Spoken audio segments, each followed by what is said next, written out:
Hello बच्चों, आज मैं आपकी पाठ्य पुस्तक आकृति के पाठ एक मन के भोले भाले बादल कविता का अभ्यास कार्य कराऊंगी। तो आप सबको मेरे साथ साथ इसको अच्छे से समझना है। तो चलिए शुरू करते हैं। प्रश्न संख्या 2, सही उत्तर पर सही का चिन्ह लगाओ। झब्बर झब्बर बालों वाले किसे कहा गया है? यहाँ पर बच्चों हमारे 4 विकल्प दिए गए हैं, तो हमें इस विकल्प में से सही उत्तर पर निशान लगाना है। हमारे विकल्प हैं तालाब को, आसमान को, ऊंट को, बादलों को। तो आपने कविता पढ़ी होगी ना कि झब्बर झब्बर बालों वाले किसे कहा गया है, बताइए। जी हाँ, बादलों को। हमारा सही उत्तर है बादलों को, तो इसके सामने निशान लगाइए। आगे है, कवि ने बादल को किस किस नाम से पुकारा है? हमारे विकल्प दिए हैं। विकल्प हैं जोकर से, हाथी से, परियों से, ऊंट से। तो कविता पढ़ी थी ना, तो बताइए कवि ने बादल को किस किस नाम से पुकारा है? जी हाँ, कवि ने बादलों को जोकर भी कहा था कि जोकर से तोंद फुलाए।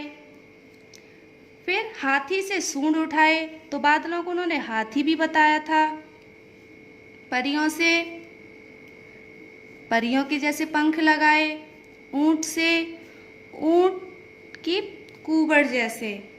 तो हमारे इसमें चारों विकल्प सही हैं, तो हमने चारों विकल्प पर सही का निशान लगा दिया है।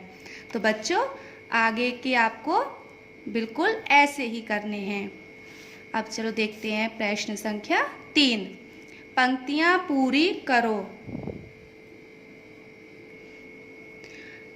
कुछ जो कर से, यहाँ पर देखिए मैंने लिखा है तोंद फुलाए। तो हमने पढ़ा था ना कुछ बादल कैसे थे, जोकर की तरह तोंद फुलाए हुए। तो इसी तरीके से आपको अपनी कविता को पढ़ना है और पढ़कर इन पंक्तियों को पूरा करना है, ठीक है। तो चलिए अब हमारा अगला है प्रश्न संख्या 4, निम्नलिखित प्रश्नों के उत्तर लिखो। तो मैं आपको इन उत्तरों को समझाऊंगी, इन प्रश्नों के उत्तरों को समझाऊंगी मैं। साल के किन किन महीनों में ज़्यादा बादल आते हैं? बताइए, साल के किन किन महीनों में ज़्यादा बादल आते हैं? जी हाँ, साल के जून, जुलाई व अगस्त के महीने में ज़्यादा बादल आते हैं। आगे प्रश्न है, कविता में काले बादलों की बात की गई है। क्या बादल सचमुच काले होते हैं? देखे हैं आपने बादल क्या सचमुच में काले होते हैं? कविता में, तो इसका सही उत्तर है कविता में काले बादलों की बात की गई है, लेकिन बादल सचमुच काले नहीं होते। चलिए आगे का प्रश्न है, बादलों को तूफानी क्यों कहा गया है? इसका उत्तर है बादलों को तूफानी इसलिए कहा गया है क्योंकि बादल ही तेज आंधी और बारिश लाते हैं। हमारा आगे प्रश्न है, बादलों की बनावट कैसी कैसी होती है? आपने कविता पढ़ी थी ना, तो उसमें बादलों का आकार कैसा कैसा बताया था कि किसी का कैसा होता है, किसी का कैसा होता है। तो इसका सही उत्तर है कि बादलों की आकार निम्न प्रकार की होती है।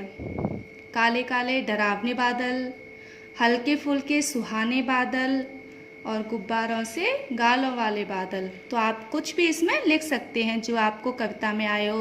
हाथी की सूंड वाले बादल।